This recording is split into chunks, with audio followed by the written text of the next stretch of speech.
फिर हमको बता देना, मेरा अपडेट होगा, फिर हम इस टीपीएस को और रोहित को सबको बताते हैं, नहीं तो फिर रोक देगा तो फिर तुम्हारा काम नहीं होगा। 93 मेरा जी 93 कहाँ से बोल दिए तुम? 870 906 7942। Thank you. नाम क्या है मेरा? चैनल 19 पे चलता है। पता नहीं 16 चेहरे से तो वाकिफ हूँ। चेहरे से वाकिफ हूँ। मेरा नाम डॉक्टर शालिनी है, बस शालिनी दीक्षित है, वो मैडम जी को आप देखे हैं। अच्छा। अब हमको बस व्हाट्सएप कर देना कि मेरा सीपीएलटी का मार्क्स अपडेट हो गया, उसके बाद हम इन लोग का मैम इनको बाहर के दीजिए। Thank you. इनको बाहर के दीजिए जल्दी से। हो गया class.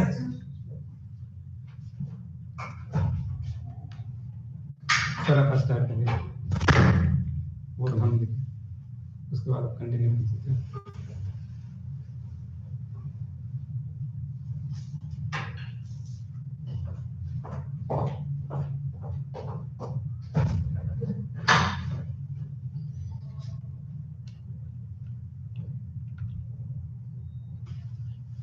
Good afternoon, everyone.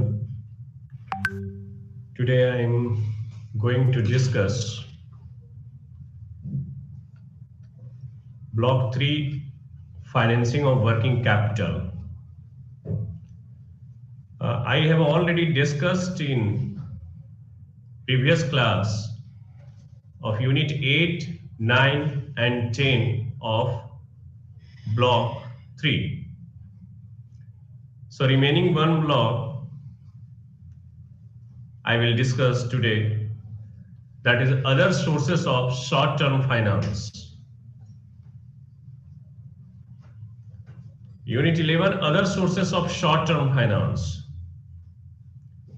The objective of this units are to discuss the sources of short-term finance other than bank credit and trade credit to meet the working capital needs. And second objective is to highlight the framework of rules and regulations prescribed by the authorities regarding this non-bank source of finance. So important objective of this unit, a structure of the unit are introduction, public deposits, commercial paper, intercorporate loans, bonds and debentures, factoring of receivables. So introduction of short-term financing. You know very well about short-term financing. Short-term financing time period is about below 1 year, within 12 months. So short-term financing deals with raising of money required for a shorter period, that is period varying from a few days to 1 year. There are, however, no rigid rules about the term. It may sometimes exceed 1 year, but still be called as short-term finance. In previous class, I have discussed about the money market. So the instrument of money market are also in short-term period, like commercial bill, commercial paper, certificate of deposit, treasury bill, call money market, etc. So short-term financing is very important for working capital, because working capital is also short-term. So commercial paper is a short-term financing technique, instruments. Commercial paper issued by the public limited company. It is unsecured. Unsecured means at the time of liquidation, सबसे last में आपको payment मिलेगा. That is unsecured. Secured means at the time of liquidation, जो priority right रखता है सबसे पहले पाने का, कंपनी के सारे एसेट्स को सेल आउट कर दिया जाता है, एंड देन जो रिकवरी होता है उससे सबसे पहला जो पेमेंट जाएगा वो सिक्योर्ड का जाएगा. That is debenture, bonds etcetera. What unsecured means at the time of liquidation, जो सबसे लास्ट में पेमेंट आपका होगा. That is equity is also unsecured. Commercial paper is unsecured.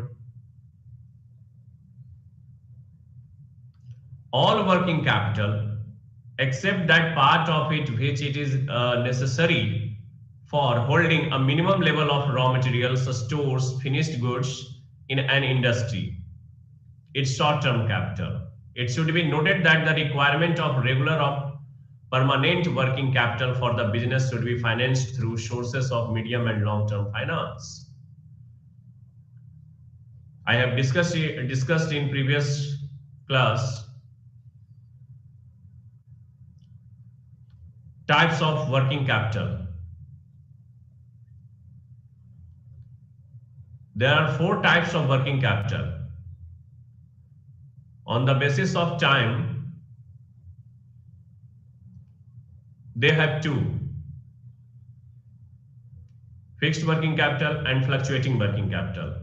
And on the basis of value, gross working capital and net working capital. Gross working capital means overall investment in the current asset of the organization is called gross working capital.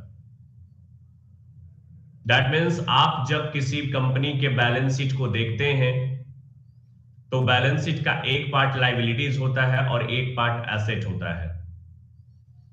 तो asset side में जो total current assets है, that is also called gross working capital. And net working capital, it is the excess of current assets over current liability. In mathematical equation form, current assets minus current liability is called net working capital. On other hand, on the basis of time, fixed working capital and fluctuating working capital. Fixed working capital, this is fixed over the period.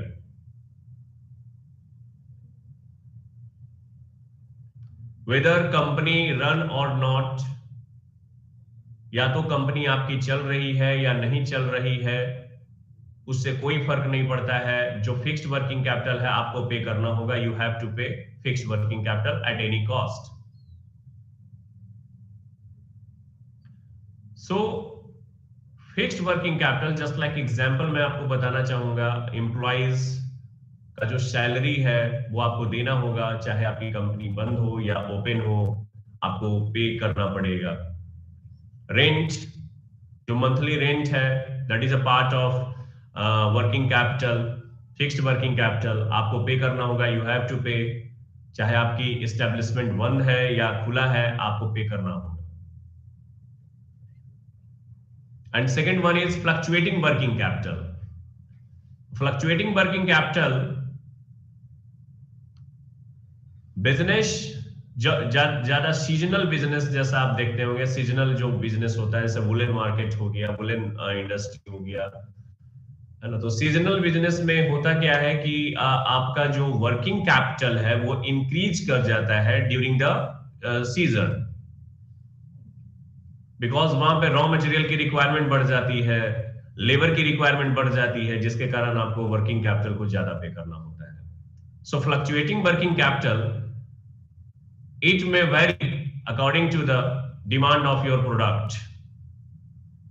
आपके product का जैसे जैसे demand होगा वैसे वैसे working capital को increase करना पड़ता है, और डिमांड घटता है, आपका डिमांड नीचे हो जाता है. डिमांड जैसे ही नीचे जाएगा, वर्किंग कैपिटल का नीचे आना तय हो जाता है.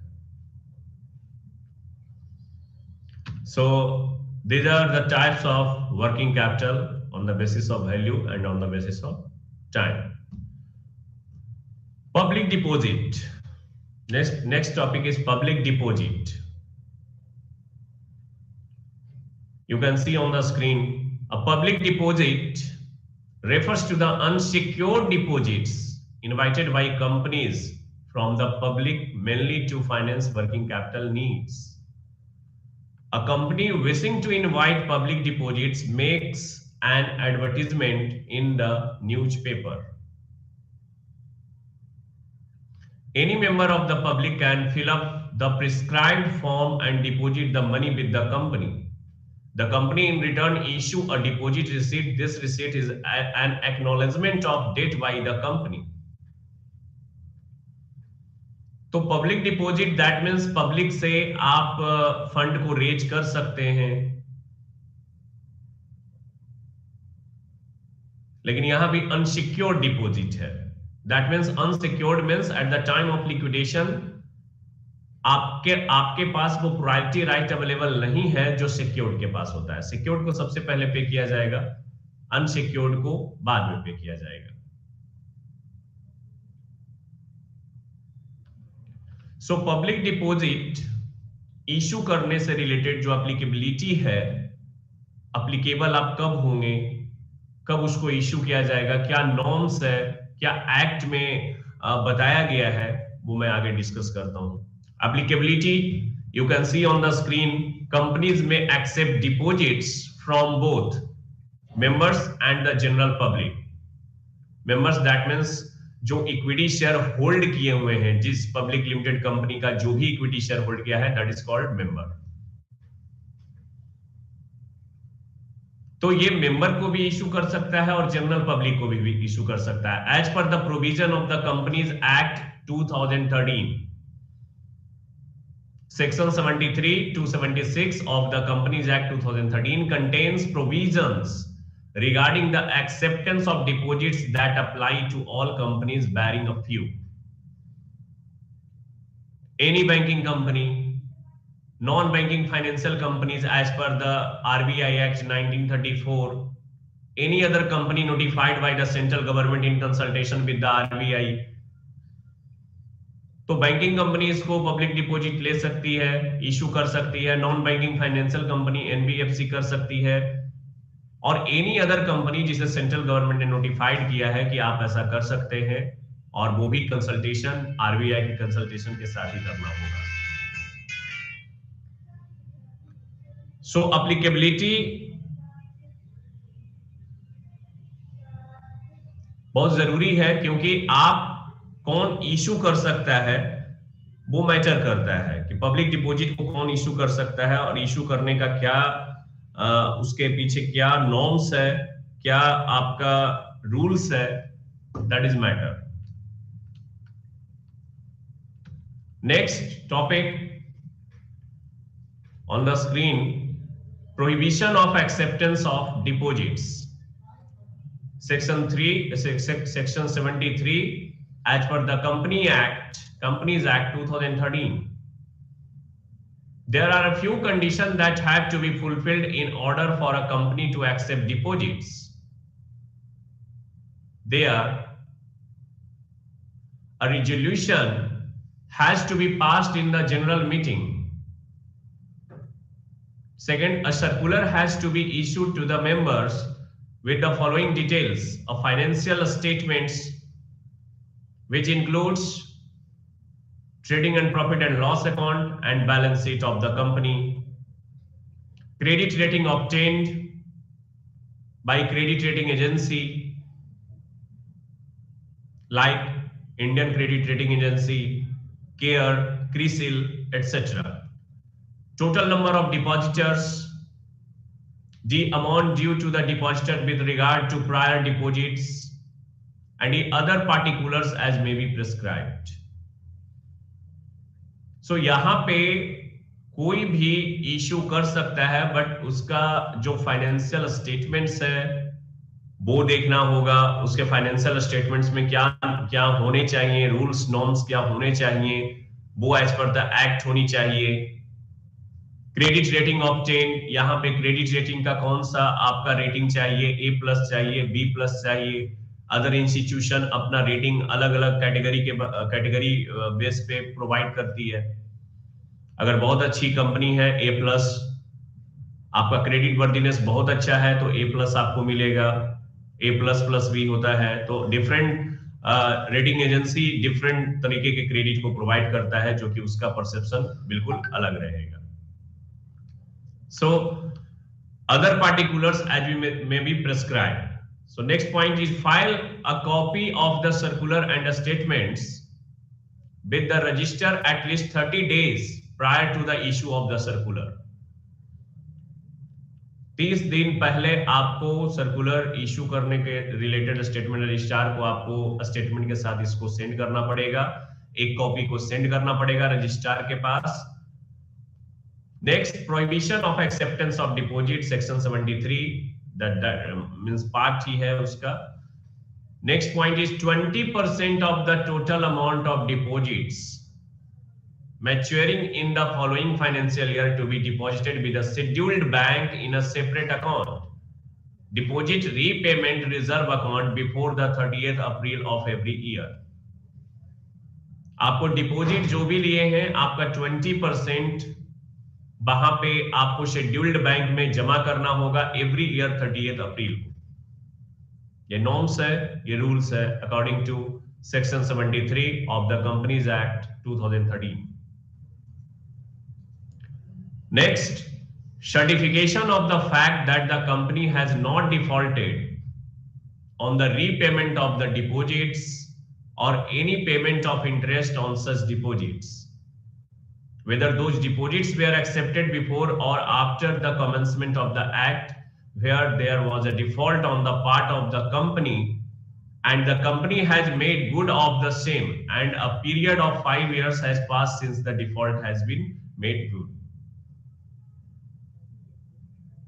So next point is the security has to be provided for the deposit accepted, and where there is no security provided, such deposits will be shown as unsecured deposits in all documents pertaining to the deposits।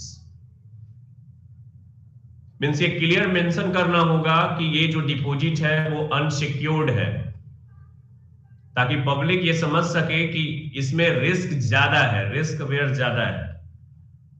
Because अगर company liquidate होती है, company डूब जाती है, तो वहां पे सबसे लास्ट में आपको पेमेंट मिलेगा। इवन अगर ये भी बोलना सही रहे कि अगर कंपनी डूब गई तो आपका पैसा भी डूब जाएगा।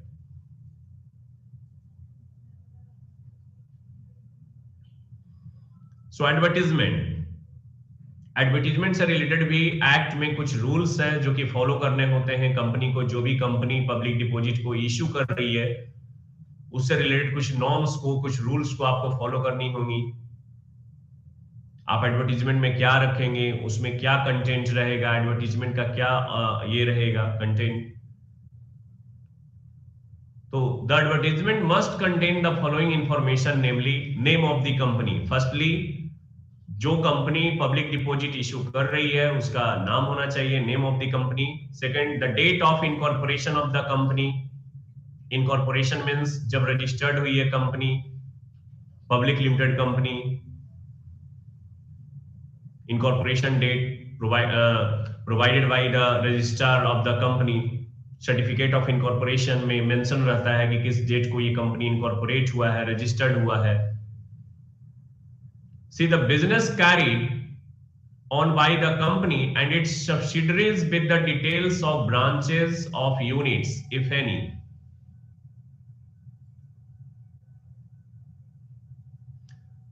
डिटेल्स ब्रांच आपको देना पड़ेगा कि सब्सिडरीज आपकी कौन है, होल्डिंग कंपनी कौन है, कितने सब्सिडरीज कंपनी है, कितने ब्रांच ऑफ यूनिट्स आपके पास अवेलेबल है, ये सारी डिटेल आपको उसमें मेंशन करना होगा।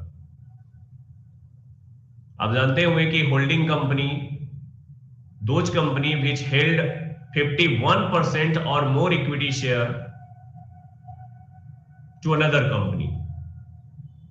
तो 51% या उससे अधिक इक्विटी शेयर अगर कोई कंपनी होल्ड करती है that is called holding company, and जिस कंपनी की इक्विटी शेयर होल्ड की है that is called subsidiary company.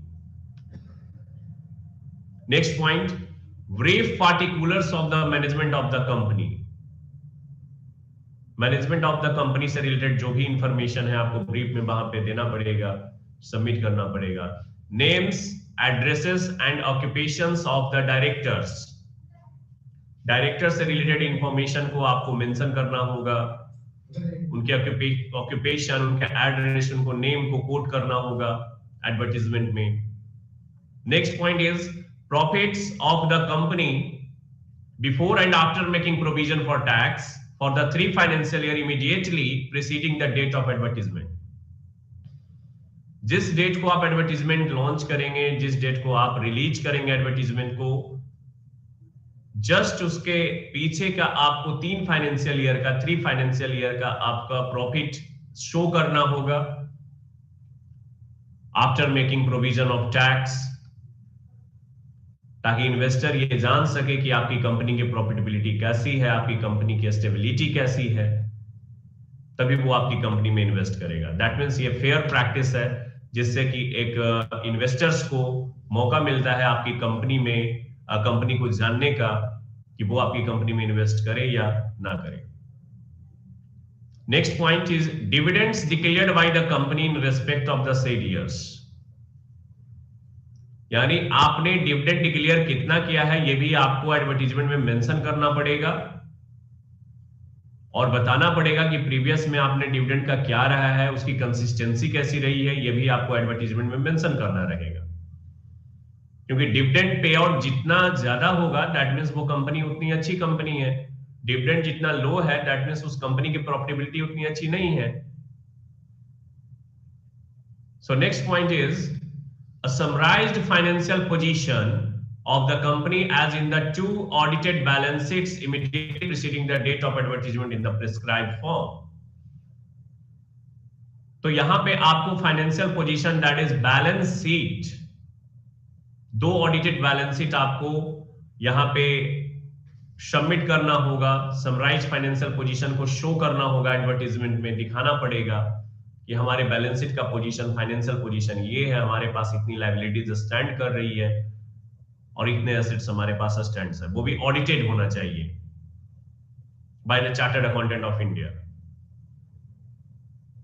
Next point is the amount which the company can raise by way of deposits under these rules and the aggregate of deposits actually held on the last day of the immediately preceding financial year।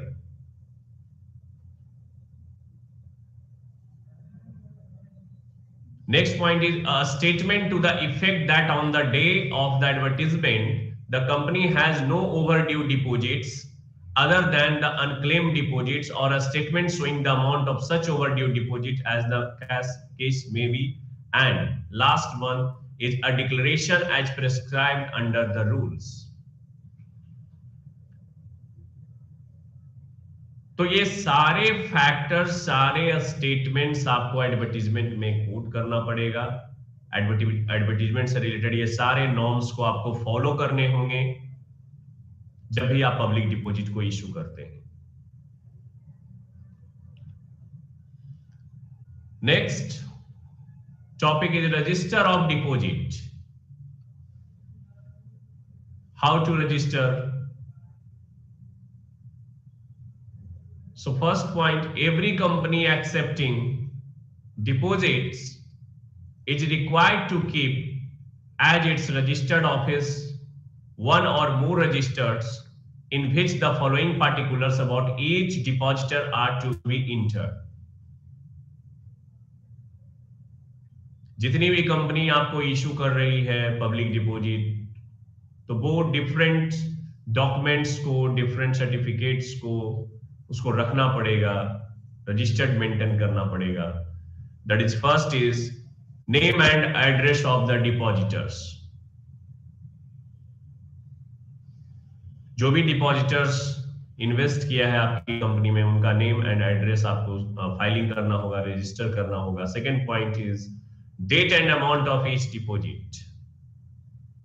किस date को कितना amount deposit किया है, किसने deposit किया है और उसका अमाउंट क्या है, ये भी रजिस्टर्ड में आपको मेंशन करना होगा। duration of the deposits and the date on which each deposit is repayable. Deposit का डेट क्या है, टाइम क्या है, मैच्योरिटी पीरियड क्या है, और ये रीपेबल कब होगा, ये भी आपको रजिस्टर्ड में मेंशन करना होगा. Second one is rate of interest. Rate of interest mention करना होगा आपको कि कितना परसेंट पब्लिक डिपॉजिट पे आप रेट ऑफ इंटरेस्ट पे कर रहे हैं, और वो भी as per the RBI guidelines होनी चाहिए. Must we follow RBI guidelines. So last one is any other particulars relating to the deposits.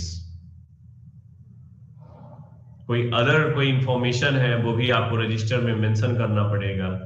तो ये आपका पब्लिक डिपॉजिट से रिलेटेड सारा नॉर्म्स जो एक्ट के अकॉर्डिंग बोला गया है वो यहाँ पे मेंशन किया गया है. So next topic is commercial paper. It is a part of money market as discussed as previous classes. Commercial paper, it is a part of money market, so it is a short term period. It is related to short term period. So commercial paper is a money market security issued in the commercial paper market by large corporation to obtain funds to meet short term debt obligation, and is backed only by an issuing bank or company promised to pay the face amount on the maturity date specified on the note. So first of all, commercial paper public limited company issue कर सकती है. Short term period, that means ये within 1 year का होगा, और ये money market के अंदर का इंस्ट्रूमेंट है. It is an instrument of a money market. सो जो रेगुलेटरी बॉडी होगी वो रिजर्व बैंक ऑफ इंडिया होगी, इसको रेगुलेट करती है Reserve Bank of India. So next point, eligibility to issue commercial papers companies except the banking companies. Banking companies को छोड़कर which fulfill the following requirements are permitted to issue CPs in the money market. First, the minimum tangible net worth of the company is rupees 4 crore as per the latest audited balance sheet. Minimum tangible net worth, that means tangible, which is touchable, जिसको आप छू सकते हैं, महसूस कर सकते हैं, that is tangible. तो minimum tangible net worth of the company is rupees 4 crore as per the latest audited balance sheet. जो ऑडिटेड बैलेंस शीट है, latest audited that means just previous financial statement में आपका जो net worth होना चाहिए वो 4 crore rupees का होना चाहिए. Second point is the company has fund based working capital limits of not less than rupees 4 crore. यहां पे वर्किंग कैपिटल, जो fund based working capital limit है, वो आपका 4 करोड़ से नीचे नहीं होना चाहिए.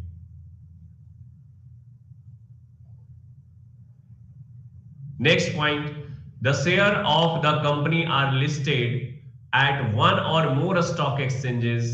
Closely held companies whose share are not listed on any stock exchange are also permitted to issue CPs provided all other conditions are fulfilled.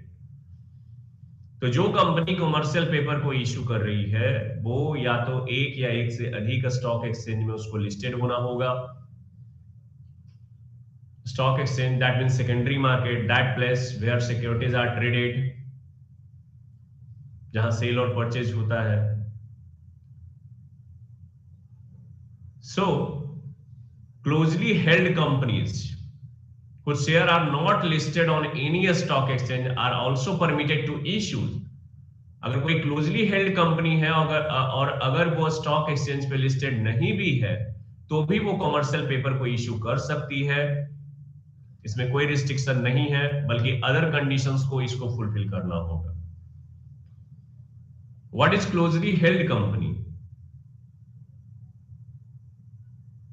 Those company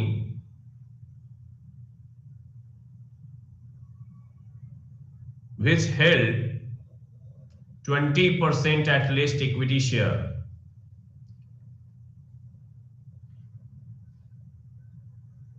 this company are also called closely held company. So this concept is related to substantial interested person.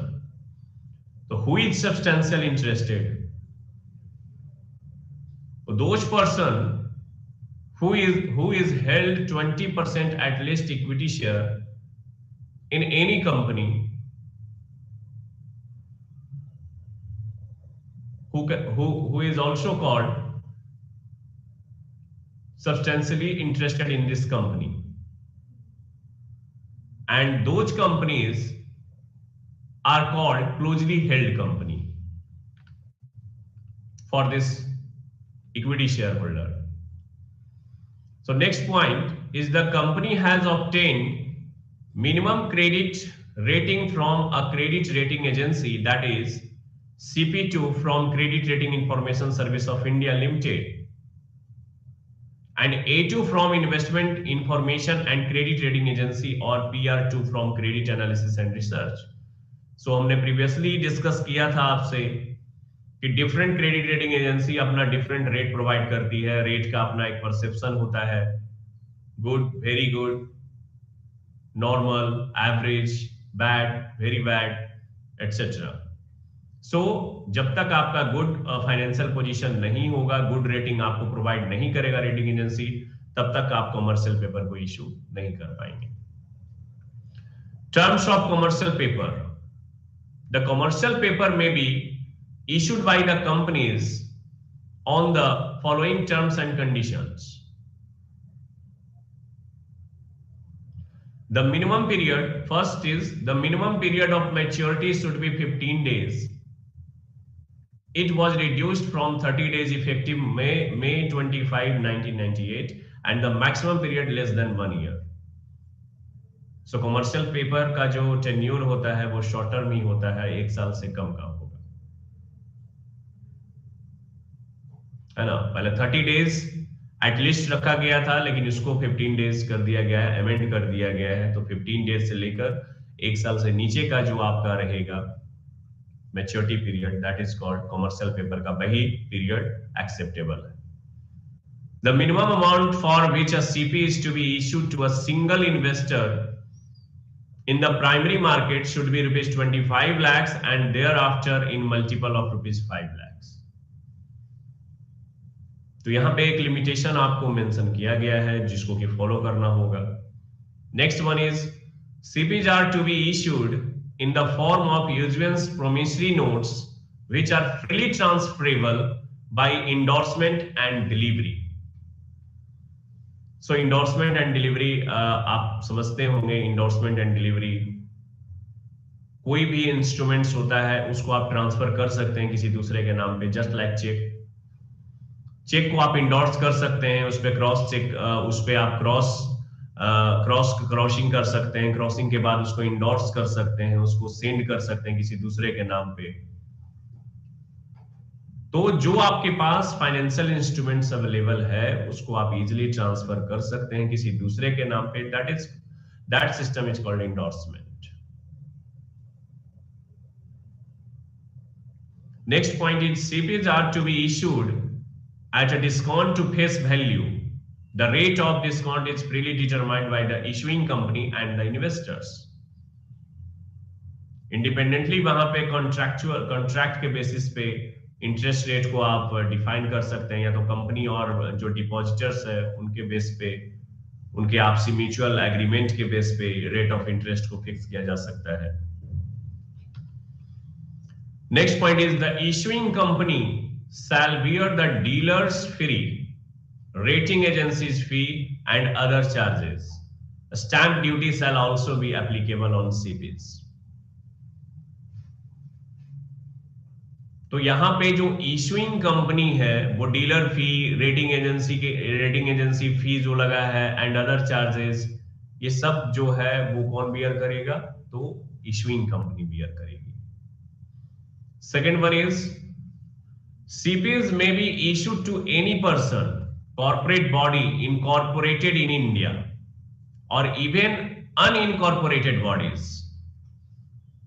India में जो भी corporate bodies है जो as per the companies act 2013 और any previous act के through जो registered bodies है वो भी सीपीएच को ले सकती हैं, इशू कर सकती हैं।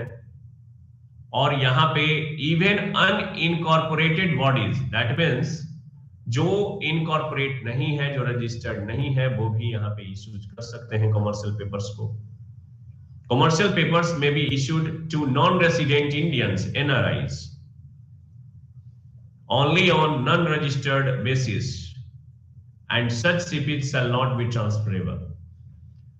तो यहाँ पे नॉन रेसिडेंट इंडियन के थ्रू भी सीपीएच को इशू किया जा सकता है, लेकिन इसमें एक लिमिटेशन है, एक रिस्ट्रिक्शंस है कि वो ट्रांसफरेबल नहीं होगा। दैट मींस वो इंडोर्स आप उसको नहीं कर सकते हैं।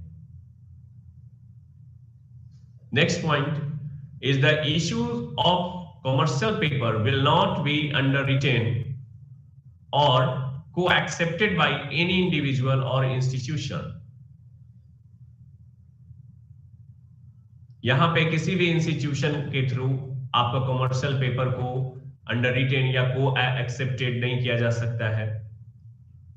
Next point, there will be no grace period for payment. Grace period means आपको जो 2 डेज 3 डेज जो आपको रिलीफ दिया जाता है, वो वहां पे कोई भी ग्रेस पीरियड अवेलेबल नहीं है। There will be no grace period for payment. The holder of the CPs shall present the instrument for payment to the issuing company.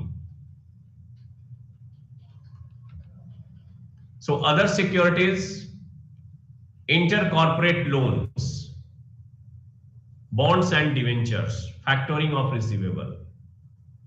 ये other securities में आपको पढ़ना है intercorporate loans। एक कॉर्पोरेट दूसरे corporate को लोन प्रोवाइड कर सकती है, लोन उससे ले सकती है in short period.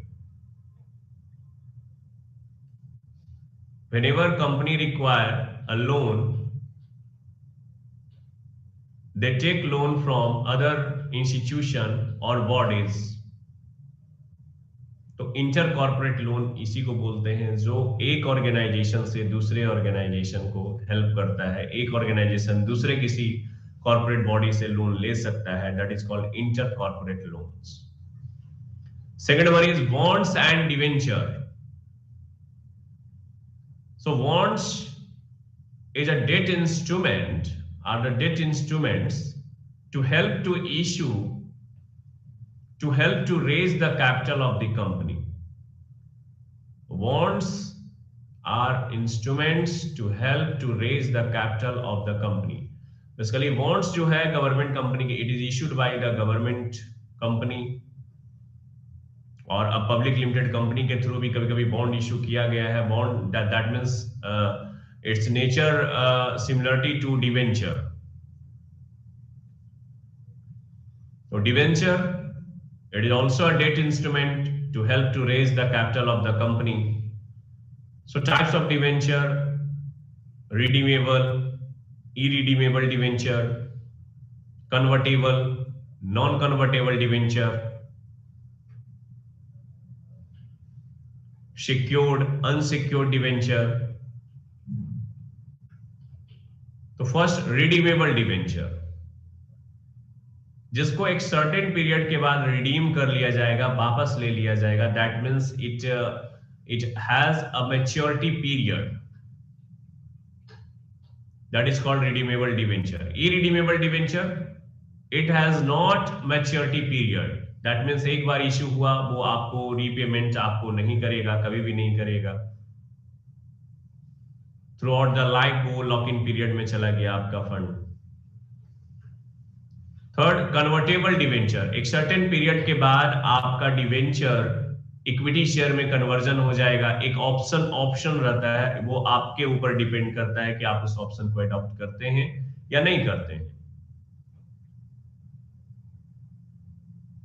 Non convertible debenture, यहां पे ऑप्शन अवेलेबल नहीं होगा कि आप डिवेंचर को कन्वर्ट कर सकते हैं या नहीं कर सकते हैं, कोई ऑप्शन नहीं होगा। जो आपका डिवेंचर है वो डिवेंचर ही रहेगा, वो कन्वर्जन नहीं कर सकता है।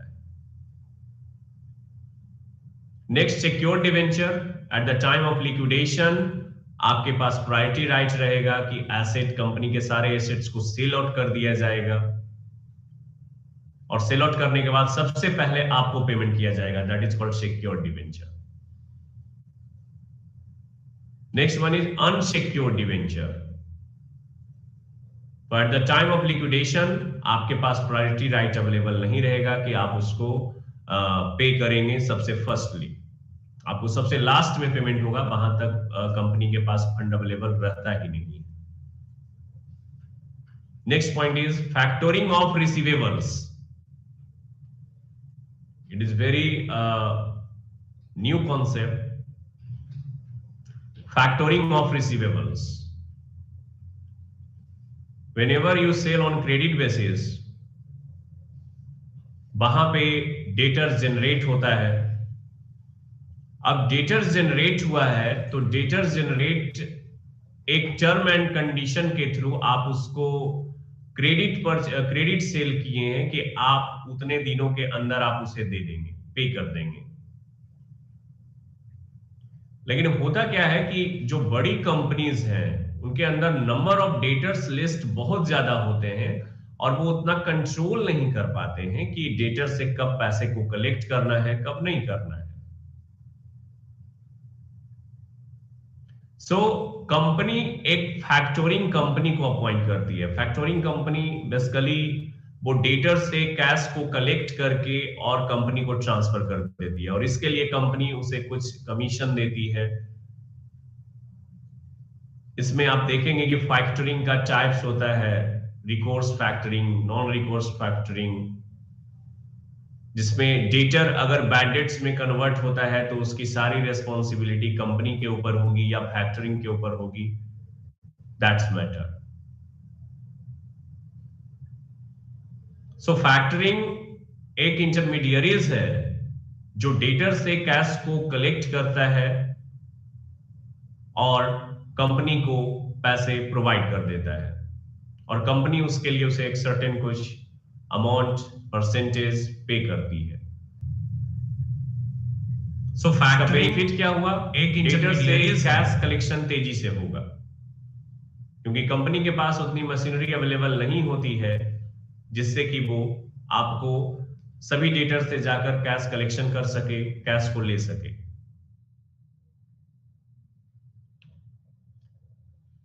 तो यहां हम अब I am going to discuss block 4, working capital management issues and practices. And this block contain 4 unit. Unit first is that is unit 12, working capital management in SMEs, small medium enterprises. Unit 13, working capital management in large companies. Unit 14, working capital management in MNCs, multinational companies or transnational companies, TNCs. And unit 15, case studies.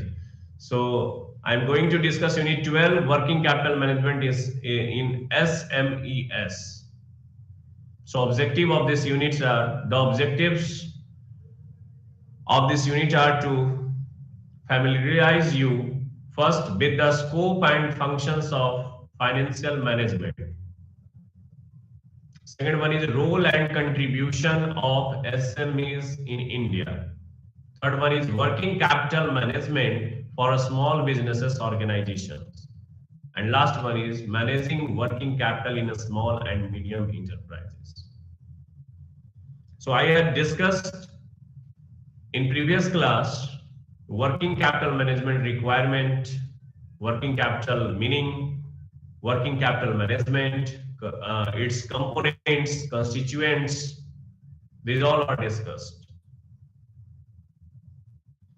The structure of these units are introduction, a small and medium enterprises versus large companies, role of a small and medium enterprises in India, working capital management for SMEs, different features, working capital cycle. I have also discussed working capital cycle.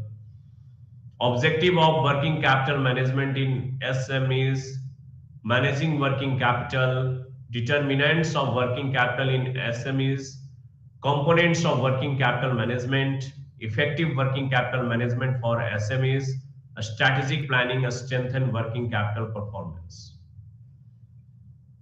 So these all are a structure of this unit. Mostly topic I have discussed in previous classes. Difference बस ये है कि general business के case में working capital management को किस तरह से किया जाता है और स्मॉल मीडियम इंटरप्राइजेज के केस में किस तरह से किया जाएगा। बाकी जो भी आपको कॉन्सेप्ट है जो प्रीवियस क्लास में आपको प्रोवाइड किया गया है सेम वही रहता है। स्मॉल मीडियम इंटरप्राइजेस के केस में बस ये होता है कि सोर्सेस ऑफ वर्किंग कैपिटल को थोड़ा चैलेंजिंग होता है, क्योंकि स्मॉल इंटरप्राइजेस को शॉर्ट टर्म फाइनेंस कोई करना नहीं चाहता है, वहां पे रिक्वायरमेंट रहता है बट वहां पे कोई सोर्स ऑफ फाइनेंस उनके लिए इफेक्टिव नहीं है। अब गवर्नमेंट थोड़ा सा इनिशिएटिव लिया है कि स्मॉल मीडियम इंटरप्राइजेस को भी फंड हम प्रोवाइड करेंगे, आप आगे बढ़िए, आप न्यू कॉन्सेप्ट पे वर्क कीजिए, हम आपको फंड प्रोवाइड करेंगे। सो स्मॉल मीडियम इंटरप्राइजेस आपके लिए बेटर ऑप्शन होगा कि आप वर्किंग कैपिटल मैनेजमेंट को इसमें किस तरह से आप ऑपरेट करेंगे। वर्किंग कैपिटल का रिक्वायरमेंट वर्किंग कैपिटल साइकिल के थ्रू मिलेगा। अब स्मॉल इंटरप्राइजेज है या मीडियम इंटरप्राइजेज है तो उसके स्ट्रक्चर पे डिपेंड करता है, इट्स डिपेंड्स ऑन स्ट्रक्चर कि उसके अंदर मैन्युफैक्चरिंग है या रिटेलिंग है या ट्रेडिंग कंपनी है। मैंने पहले डिस्कस किया था आपसे कि अगर रिटेलिंग कंपनी है तो वहां वर्किंग कैपिटल का आपका रिक्वायरमेंट कम होगा। लाइक आप फिनिश्ड गुड्स को ही आप परचेज करते हैं और उसी को फिर आप सेल कर देते हैं, दैट मीन्स जो पीरियड है बीच का जो ड्यूरेशन है वो काफी कम हो जाता है, जिसके कारण वर्किंग कैपिटल का शॉर्टेज आपको कम दिखेगा। लेकिन अगर मैन्युफैक्चरिंग कंसर्न है देन इसका जो साइकिल है वो थोड़ा सा लेंदी हो जाता है, बिकॉज कि आप सबसे पहले वर्किंग कैपिटल को रॉ मटेरियल में इन्वेस्ट करेंगे, रॉ मटेरियल में इन्वेस्ट करने के बाद वो वर्क इन प्रोग्रेस में जाएगा, वर्क इन प्रोग्रेस के बाद वो फिनिश्ड गुड्स में जाएगा, आउटपुट निकलेगा वहां प्रोडक्ट का, और आउटपुट निकलने के बाद आप डेटर को सेल करते हैं। फिर भी डेटर आपके यहां से जब गुड्स को ले जाता है वो भी टर्म एंड कंडीशन के बेस पे ले जाता है, वो भी 2 महीने 3 महीने के बाद आपको पैसा देगा, तो that means lock in period आपका उस समय तक ब्लॉक रहेगा। तो अगर मैन्युफैक्चरिंग कंसर्न है तो ये जो वर्किंग कैपिटल साइकिल है वो काफी लेंदी होगा। अगर आपका ट्रेडिंग कंसर्न है तो वर्किंग कैपिटल साइकिल थोड़ा कम होगा। तो इंट्रोडक्शन पार्ट में यहाँ पे माइक्रो स्मॉल मीडियम को डिफाइन किया गया है। That is first micro investment in plant and machinery और equipment not more than ₹1 crore and annual turnover not more than ₹5 crore. So this is the norms for becoming micro enterprises. Plant and machinery में आपका investment 1 crore से कम होना चाहिए और annual turnover जो है आपका 5 करोड़ से कम होना चाहिए, 5 करोड़ से ज्यादा नहीं होना चाहिए, 5 crore. So second, small enterprises. Investment in plant and machinery or equipment not more than ₹10 crore and annual turnover not more than ₹50 crore. Small enterprises होने के लिए आपको फाइनेंशियल स्टेटमेंट के थ्रू ये प्रूव करना पड़ेगा कि आपके यहां प्लांट एंड मशीनरी में जो इन्वेस्टमेंट है वो 10 करोड़ से नीचे है और आपका जो एनुअली टर्नओवर है, दैट मींस एनुअली जो सेल्स है आपका वो 50 करोड़ से नीचे है, 50 करोड़ से ऊपर नहीं है, तभी आप स्मॉल इंटरप्राइजेस में आ पाएंगे, स्मॉल इंटरप्राइजेस को डिफाइन कर पाएंगे। नेक्स्ट है मीडियम इंटरप्राइजेस। तो investment in plant and machinery और equipment not more than ₹50 crore यानी 50 करोड़ से ज्यादा आपके प्लांट एंड मशीनरी में इन्वेस्टमेंट नहीं होना चाहिए, and annual turnover not more than ₹250 crore.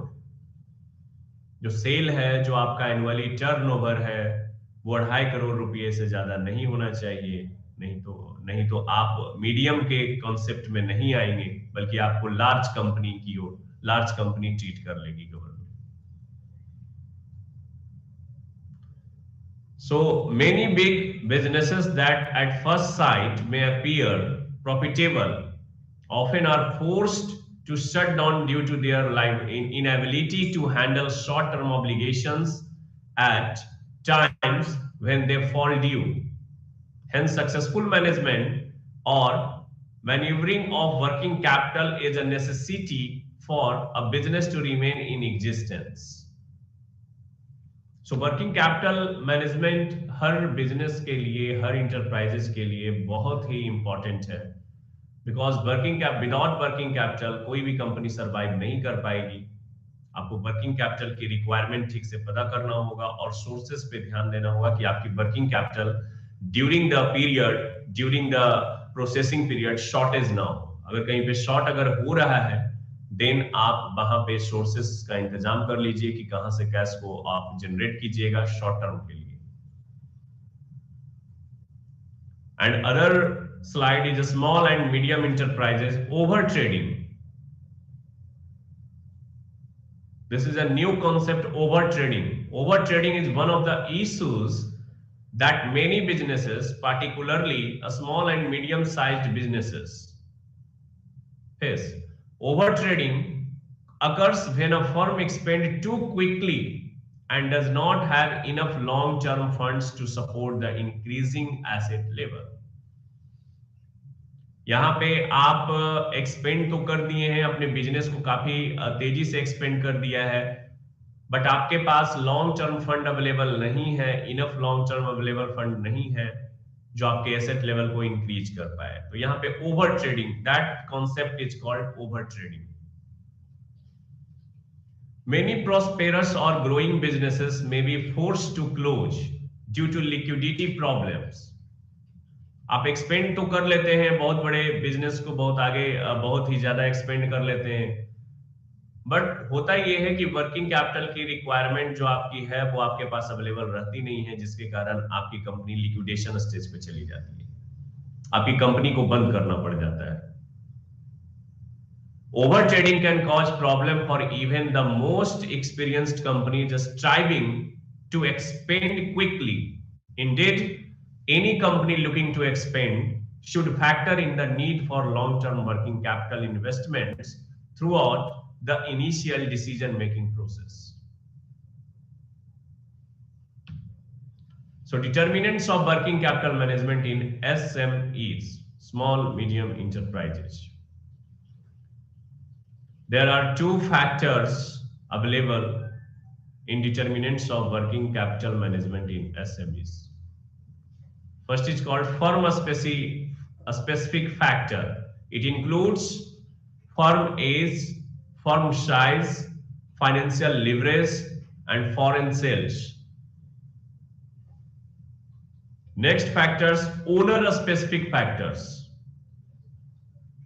Gender of manager, education of manager, experience of manager. So firm-specific factor, that is firm age. आपके firm की क्या एज है, फर्म का ड्यूरेशन क्या है, ड्यूरेबिलिटी क्या है, रिक्वायरमेंट कितनी होगी वर्किंग कैपिटल, ये डिपेंड करता है कि फर्म का एज क्या है। फर्म साइज, फर्म जितनी बड़ी होगी वर्किंग कैपिटल की रिक्वायरमेंट उतनी ज्यादा होगी,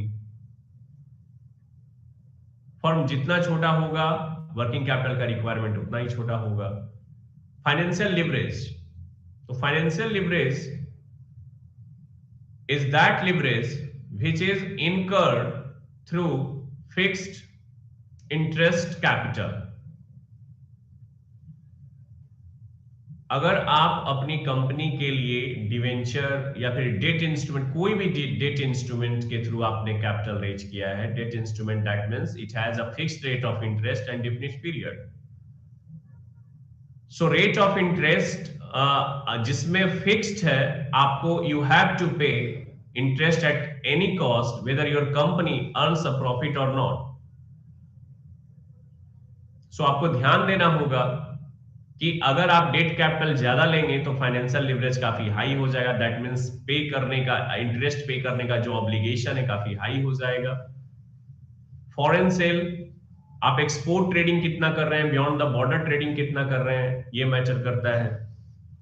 अगर जितना ज्यादा बियॉन्ड द बॉर्डर ट्रेडिंग आप करेंगे, आपका वर्किंग कैपिटल रिक्वायरमेंट उतना ही ज्यादा होगा।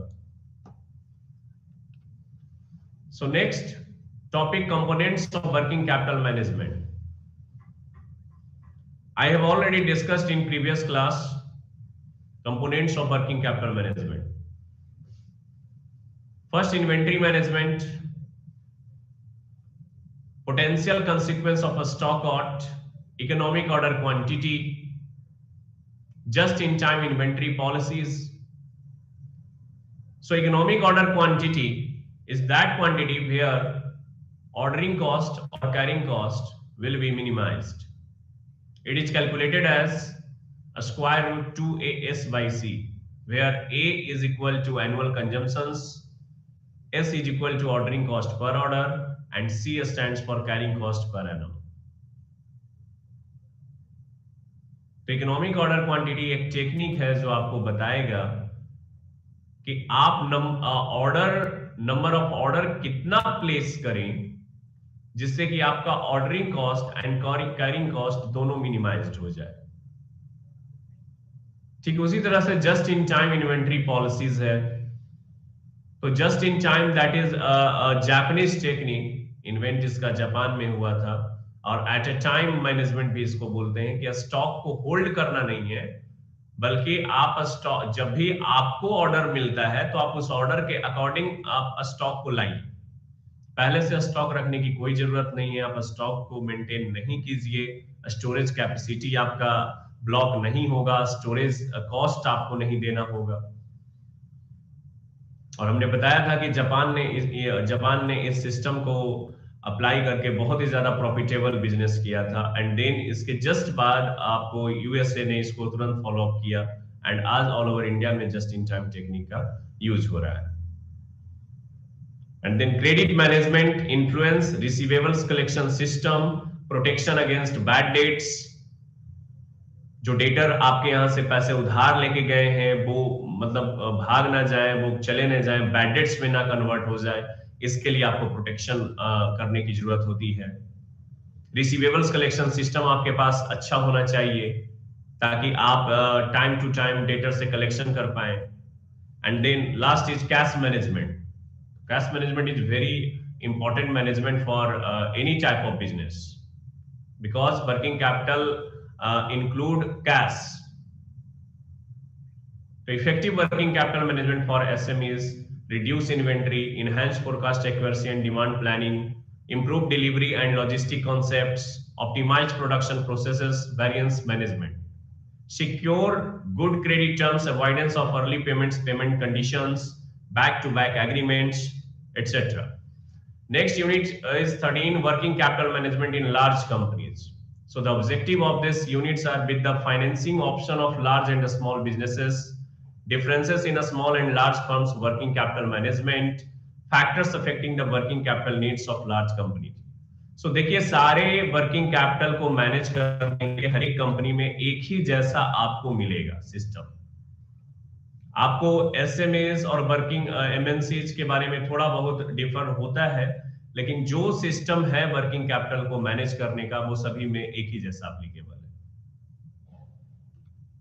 So working capital management is one of the most critical aspect of day-to-day business management. Working capital management is a frictional area of finance that encompasses the firm's entire current account.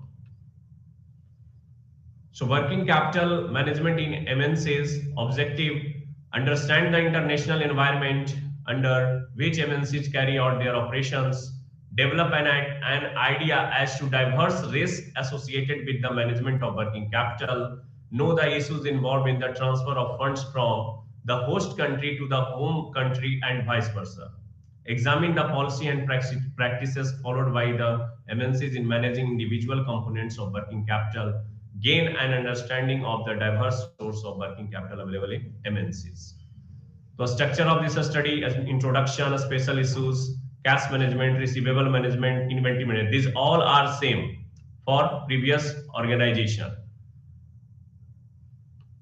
Next unit is case study. Objective of this unit is know how the various components of working capital are managed by the existing companies. Get in touch with the norms of working capital management in terms of policy and practice. Understand how companies would be tapping and mobilizing funds for financing working capital.